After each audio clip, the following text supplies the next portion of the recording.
بسم الله الرحمن الرحيم. السلام عليكم ورحمة الله تعالى وبركاته.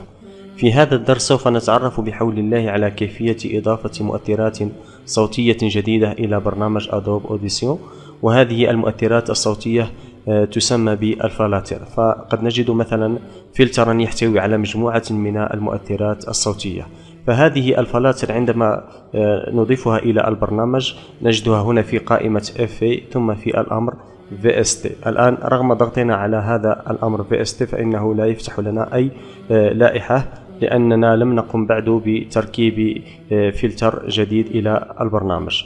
كي نقوم بتركيب الفلتر فمثله مثل أي برنامج ننصبه على الحاسب.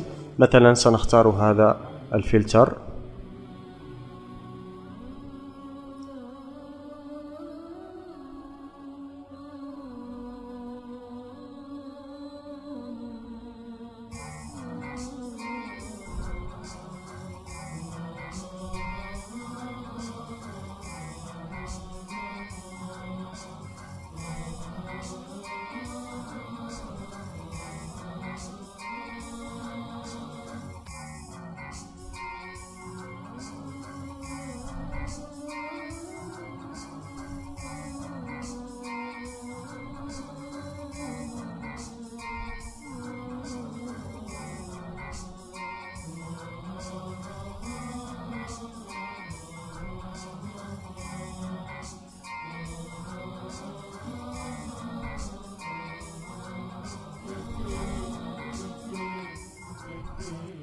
أعتذر على ذلك الصوت المصاحب لعملية التركيب. بعد تركيب هذا الفلتر نعود إلى البرنامج، ثم نضغط على قائمة FA، ثم نضغط على الأمر الأخير. بعدها أضغط على الزر أجوتي، ثم أذهب إلى الملف الذي يحتوي على الفلتر الذي قمت بتنصيبه، وهو هذا الملف، ثم أضغط على الزر OK. بعدها أضغط على هذا الزر لكي يقوم بالبحث عن الفلتر.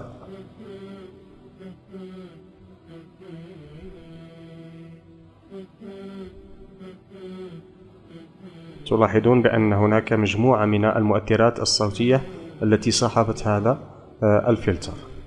بعدها أقوم بالضغط على الزر OK. مثلا نختار ملفا صوتيا حتى نطبق عليه تلك المؤثرات الصوتية التي قمنا بتنصيبها آنفا.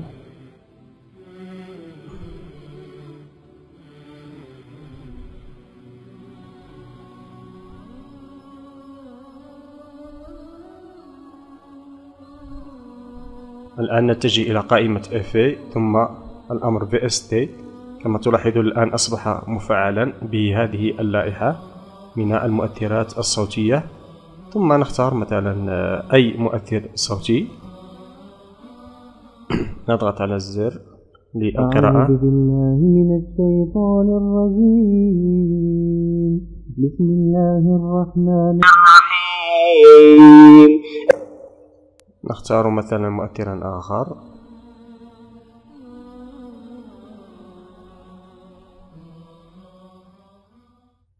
أعوذ بالله من الشيطان الرجيم. بسم الله الرحمن الرحيم. اقترب للناس حسابهم وهم في غفلة معرضون. ما ياتيهم من ذكر من ربهم محدث إلا استمعوه وهم يلعبون لاهية قلوبهم وأسروا.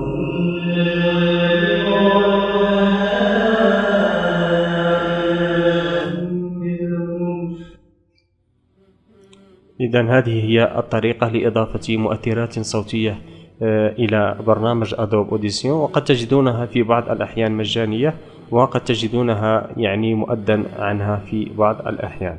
إذن هذا درس بسيط لكيفية إضافة مؤثرات صوتية لبرنامج أدوب أوديسيون CS5.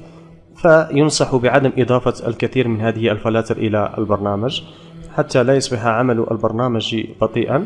ثم يستحسن أن نتعرف على الفلاتر الأصلية للبرنامج، برنامج أدوب أوديسيون، قبل إضافة المؤثرات الصوتية. فأحيانا يكون هناك لا معنى لإضافة مؤثرات صوتية قد تجدونها هنا في البرنامج أدوب أوديسيون، فلا داعي لإضافة هذه المؤثرات الصوتية الجديدة.